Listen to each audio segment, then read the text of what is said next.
Good morning, সুপ্রভাত সবাইকে। তো আজকে আমি ঘুম থেকে উঠে পড়েছি, ব্রাশ করা হয়ে গেছে আমার। আজকে আর কলেজ যাচ্ছি না, কারণ আমার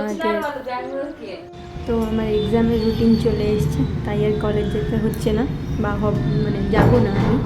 তো এখন আমি যাচ্ছি, আজকে কি ব্রেকফাস্ট দিচ্ছে সেটা দেখবো।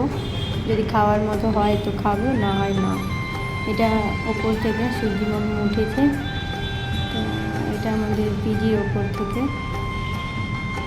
তো এখানে সকালে খুব ট্রাফিক হয়, খুব ভিড় হয়। তো আজকে দিয়েছে ধোসা, তো মোটামুটি যাই হোক খাওয়া যাবে। আমার ধোসার সঙ্গে আলু খেতে খুব ভালো লাগে, কিন্তু এখানে আলু তো দেয় না, এখানে শুধু ধোসা আর ওই চাটনি। তো যাই হোক, তাও খেতে তো হবে, কিছু করার নেই, খেয়ে নেবো। কারণ এত সকালে কিছু করে খাবো তারপর পড়তে বসবো, এটা সম্ভব না। তো তাই যাই দিচ্ছে তাই একটু খেয়ে নিতে হবে। তারপরে আজকে অগ্রহায়ণ মাসের বৃহস্পতিবার, ওই দ্বিতীয় বৃহস্পতিবার আজ।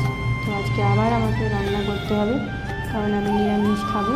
আর এখানে তো আর নিরামিষ দেবে না, ওই পেঁয়াজ সব কিছুই তো দেয়। তো প্রথমে এটা খেয়ে নিচ্ছি, এটা খেয়ে তারপর পড়তে বসবো। এই হচ্ছে ব্রেকফাস্ট, ভালো না লাগলেও খেতে হবে। এখন উঠে পড়েছি, চান করবো, পড়াশোনা প্রায় শেষ। তো চান করে এসে আমি পুজো করে নিয়েছি। এখানে ছোট্ট জায়গার মধ্যে আমি প্রদীপ আর ধূপ ছাড়া কিছুই করতে পারি না। তো আমার চান করা শেষ, চান করে নিয়েছি। তো এখন করবো রান্না। এই হচ্ছে মুগ ডাল করবো, আর আলুকে ভাজা করবো না, কিন্তু একটু মাখা মাখা মতো করবো, কারণ আলু ভাজা অনেকটা কমে যায়। তো তাই আলুকে একটু জল ঢেলে দেবো। আমার কাছে শুকনো লঙ্কাও নেই, কিছুই নেই, আর আনাও হয় না। তো জিরা দিয়ে লঙ্কা গুঁড়ি, হলুদ গুঁড়ি দিয়ে আলুকে করে আর একটু জল ঢেলে দিয়েছি। তো জিরা গুঁড়িটাকে বেশি করে দিয়ে জল ঢেলে দিয়ে ওইটাকে মাখা মাখা করে নিব। তো এর সঙ্গে লেবু বা আচার নিয়ে নিব।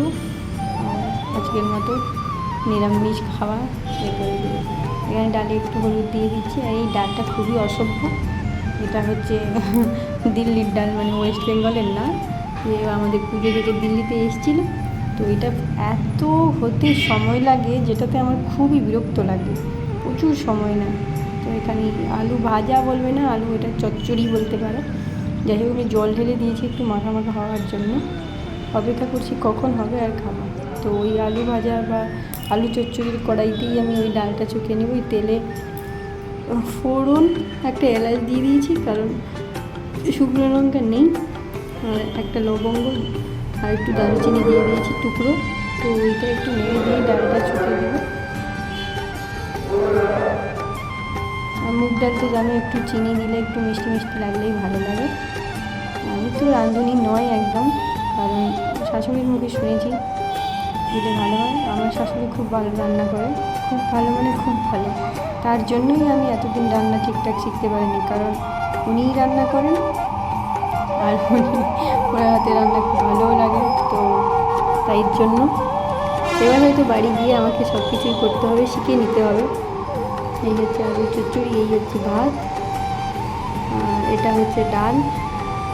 তো আমার দুজন বান্ধবীও আসছে, তো আমি খাওয়া শুরু করেছি, কারণ আমার খেতে দেরি করলে এখানে অভ্যাস হয়ে গেছে পেটে ব্যথা করে।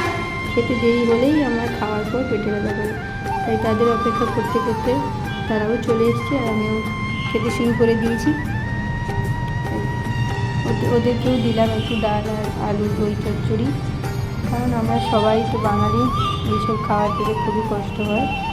আমার এই বান্ধবী খুবই লজ্জা পায়, তাই যখনই আমি ক্যামেরা দেবো ও কিছু একটা বলছিল আমাকে, আমার খেয়াল নেই। তো আমরা খাওয়া দাওয়া করে নেব, টাটা।